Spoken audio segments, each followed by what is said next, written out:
ያ የሰሞኑን ነገር ግልጽ ለማድረግና የሚሰማኝን ሐሳብ ለማስቀመጥ ችግር የለብኝም። እውነት ለመናገር እውነት ካለኝ ማንንም አልፈራም። የኔን የራሴን ጉድለት የራሴን ኃጢአት በሰዎች ላይ ማሸከም አልፈልግም። ሰዎችንም ይወገሩ ይጨፍጨፉ የሚል ቅስቀሳም አላረግም። ሐሳቡን ካልተመቸኝና የሚደረገው ነገር ካልተዋጠልኝ ለዘለቄታው ጠቃሚ ጉዶ የማይወስድ ሆኖ ከተሰማኝ ለዛ ነገር ይሄ ትክክል አይደለም የሚለውን ነገር አስቀምጣለሁ፣ መልእክቴን አስቀምጣለሁ። አሁን በተሻለ በጥሩ ሁኔታ ይመስለኛል ይሄ ጎጠኛው ይሄ መንደርተኛው ሰፈርተኛው ሶሻል ሚዲያ ላይ እኔ ስለሌለ ይሆናል ወይ ደግሞ ስለማልመለከት ህሊናዬ ጥሩ የሆነ የመጣበትን መንገድ ስለተመለከትኩ ነው። ስድብ የሚባለው ቆሻሻ ነገር እዚህ ሶሻል ሚዲያ ላይ እየሰማሁ አይደለም ወይ ስለማልከታተል ስለማላይ ወይ ደግሞ የሚሆነውን ነገር ትንሽ ራቅ ስላልኩኝ ስለማልመለከት ከሆነ አላቅም። እንግዲህ እኔ የመዘንኩት ያንን ነው። ሶሻል ሚዲያ ላይ ግን የተመለከትኳቸው ነገሮች አሉ። በመጀመሪያ ደረጃ ቅዱስ ሲኖዶስ ውስጥ ያሉበት አቡነ ጴጥሮስ ናቸው። ከአሜሪካ ከመሳይ መኮንን ጋር ያደረጉትን ስለ ቤተ ክርስቲያን እልቂት የሚያስተላልፉትን መልእክት አዳምጣለሁ። የአቡነ አብርሃምንም መልእክት አዳምጣለሁ። አባቶቼ ናቸው ብዬ ስለማምን ማለት ነው። ቁርጠኝነታቸውንም አልጠራጠርም። በነበራቸው የሃይማኖት አርበኝነት ጉዞ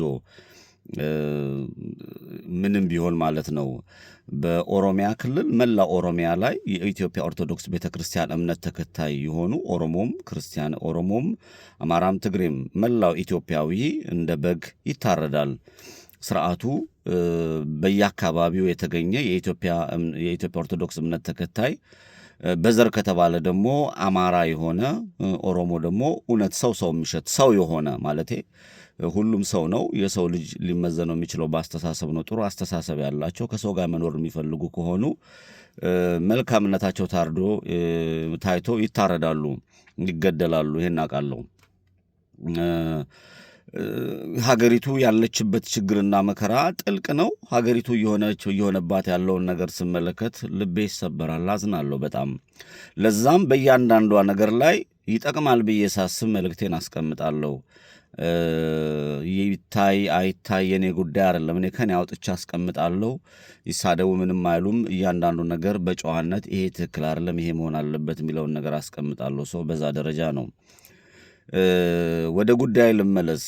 የኢትዮጵያ ፖለቲካ ጉዳይ፣ የኢትዮጵያ ኦርቶዶክስ ቤተክርስቲያን አማኞች፣ የአማራ ፖለቲካ ጉዳይ፣ የጎረቤት ሀገሮች የፖለቲካ ጉዳይ ጥልቅ ጊዜ የሚፈልግና ሰፋ ያለ ሰዓት የሚፈልግ መመልከትና ማየት ያለብን ብዙ ነገሮች አሉ።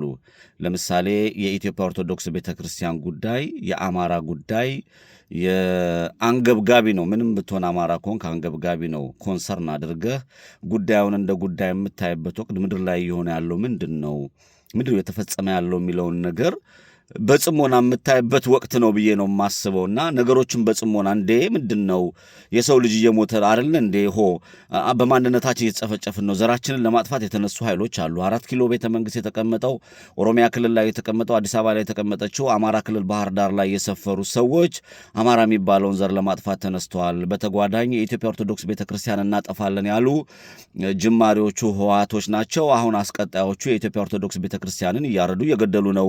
የኢትዮጵያ ኦርቶዶክስ እምነት ተከታይ አማኞች ወይም ደግሞ ቅዱስ ሲኖዶስ አባቶች ይሄ ነገር ትክክል አይደለም፣ በአንድ እርምጃ መራመድ ነበረባቸው የሚል እምነት አለኝ። ሰው የሆነ ሁሉ በሙሉ ደግሞ በሚፈጠረው በኢትዮጵያ ውስጥ የሚፈጠረው ማንኛውም ነገር የሀገሪቷ ቀጣይ መጣባትና ጣፋንታ ካሁኑ ማስተካከልና ማራም ካልተቻለ ሀገር እንደ ሀገር ይኖረኛል የሚለው ቅዠቱን እንግዲህ በህልሙ ከሆነ አላቅም። ያልዘራኸውን አታጭድም። ያች ሀገር የደም መሬት ሆናለች። ያች ሀገር ሃይማኖት የሌላት ሀገር ሆናለች። ያች ሀገር ሰው የሚጨፈጨፍባት ሀገር ሆናለች። ያች ሀገር በአስመሳዮች እውቀት በሌላቸው ሶሻል ሚዲያ ላይ በተቀመጡ ቲክቶከሮች በመንደርተኞች የምትከበር ወይም ደግሞ ይሄ በሶሻል ሚዲያ ላይ ባለ በእንዝላሎች የምትመራ ሀገር ሆናለች።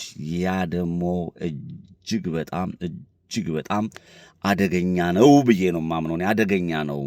የኢትዮጵያ ኦርቶዶክስ ቤተክርስቲያን በሚያሳፍር ሁኔታ የሰው ልጅ በማይደረግ ሁኔታ ካህን ይደፈራል፣ ጳጳስ ይገደላል፣ ጳጳስ ይሰደባል፣ ጳጳስ ይንጓጠጣል። ቤተክርስቲያኒቷን የአሳ ግማቱ ከወዳናቱ ነው። ከአቡነ ሳውሮስ ጀምሮ ቤተክርስቲያን ውስጥ የገቡ የፖለቲካ ስራ የሚያስፈጽሙ በርከት ያሉ የሲኖዶስ አባልነትን ቦታ የተቆጣጠሩ የሃይማኖታችንን መንበር የተቆጣጠሩ በርከት ይዘው የተቀመጡ አካላቶች አሉ።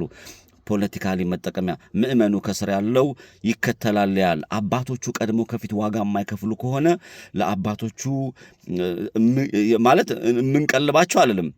ለሃይማኖታቸው ልክ እንደ አቡነ ጴጥሮስ ታማኝ ሆነው ወጥተው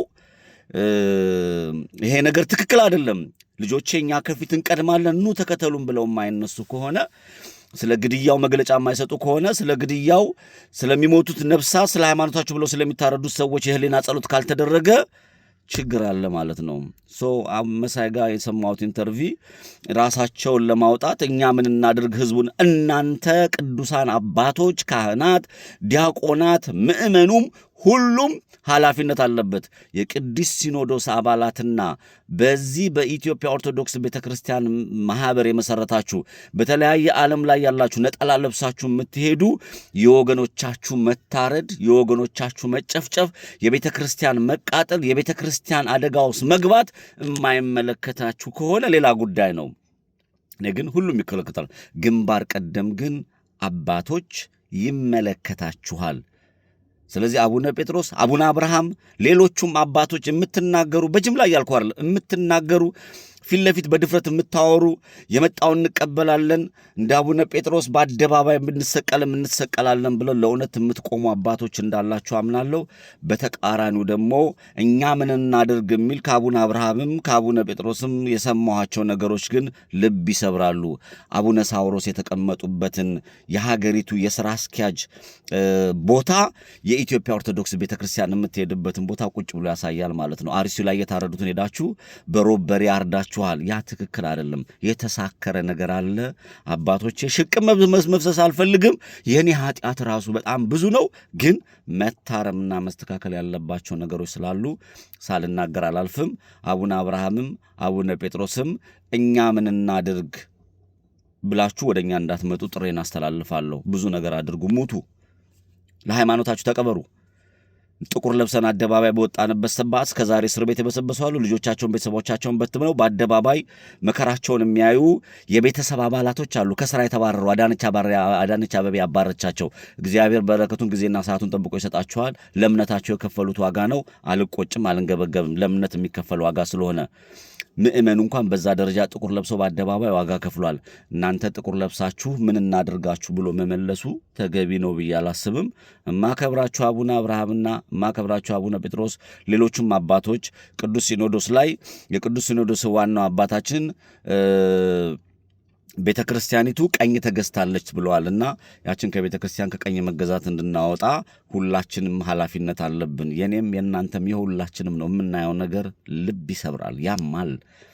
የኢትዮጵያ ኦርቶዶክስ ቤተ ክርስቲያን እምነት ተከታይ ካህን ይደፈራል፣ ሴት አንገቷ ትታረዳለች፣ ወንድ አንገቱ ይታረዳል፣ ይጨፈጨፋል፣ ይገደላል። ይሄን ትክክል አይደለም ብላችሁ በአደባባይ ኑ ልጆቻችን ተከተሉን በሉን፣ እንከተላችሁ። መሪ የሌለው አስተባባሪ የሌለው ትግል ለወንበዴዎች ግልጽ ነው። የእናንተ ማስተባበርና ለእውነት መቆም እስር ቤት አይደለም። ተዘቅዝቃችሁ ብትከበሉ ለአምላካችሁ የምከፍሉት ዋጋ ነው። ፍራቻ ፈሪ መንግሥተ ሰማያትን አያወርስም። ለሕይወት የሚከፈል ዋጋ ቢኖርም እኔ ለመክፈል ለዛ ዝግጁ ነኝ። እናንተም በዛ ደረጃ ከፊት ቅደሙን የሚል መልእክት ነው ያለው። በአማራ ፖለቲካ ስናገር የነ ትንግርቱ የነ ጆሃር ረዳት ፕሮፌሰር ትንግርቱ የነ ጆሃርን ሶሻል ሚዲያው ላይ ጫጫታዎች እየተመለከትኩ ነው፣ እያየሁ ነው። ማንም ሊያወራ ይችላል። ጊዜና ሰዓቱን ጠብቆ ከበሮ የሚመቱ በውስጡ እዛ ላይ ተሰብስቦ የነበሩ ሰዎች እነማን ምን አሉ የሚለውን ነገር ማህበረሰቡ ወስዶ የራሱን ግምገማ ወስዶ የትኛው ይጠቅመኛል የሚለውን ነው። ዝም ብሎ የተግበሰበሰ ነገር በሙሉ የተወራ ነገር ሁሉ አይዋጥም። የትኛው ይጠቅመናል? ይሄ ንግግር መጀመሩ ምንድነው ትርጉሙ? የታሰበውስ ምንድነው የሚለው በበሰለና በሰለጠነ መልኩ ከጎጠኝነት በወጣ በህዝቡ ምድር ላይ የከፈለ ያለውን ህዝብ በተመለከተ ፕሮፌሰሩ ያስተላለፈው መልእክት ነው። ጆሃር የተናገረው ምንድነው? እኔ እንደ ፖለቲከኛ ማላቸውም ይሄ ማነው ቴዲ ሐዋሳ የሚባል የብልጽግና ቅጥረኛ ምንድን ነው እያደረገ ያለው? መድረኩ ይመጥናል አይመጥንም? በሌላ በኩል ደግሞ መድረክ ከፍተው እነዚህን ሲሳደቡ የነበሩ ሰዎች እነዚህስ ምን እያደረጉ ነው? ይመጥናሉ ወይስ አይመጥኑም? የተተላለፈው መልእክት ምንድን ነው? መድረኩ ላይ የሆነ ያለው ምንድን ነው? አማራውስ ምንድን ነው የሚፈልገው? የመጣንበትስ ምንድን ነው? ምድር ላይ ያለው ፋኖ ምን እያደረገ ነው ያለው? አየር ላይስ ያለ ነው ምን እያደረግን ያለ ነው? የአማራስ ትግል ተመዝኖ ምን ላይ ነው ያለው? ወርቁ ምንድን ነው? ብሩ ምንድን ነው? ነሐሱ ምንድን ነው? የተላለፈችው መልእክት ምንድነች የሚለውን ነገር በሰለጠንና በበሰለ መልኩ መመልከት ተገቢ ነው ብዬ አስባለሁ። የተገኘውን በሙሉ መቀጥቀጥ እኔ አልተዋጠልኝም። የተወሰኑ ነገሮች ሰምቻለሁ፣ የተላለፉ መልእክቶች ሰምቻለሁ። ከ50 ሺና ከ40 ሺህ ሰው በላይ ነበረ።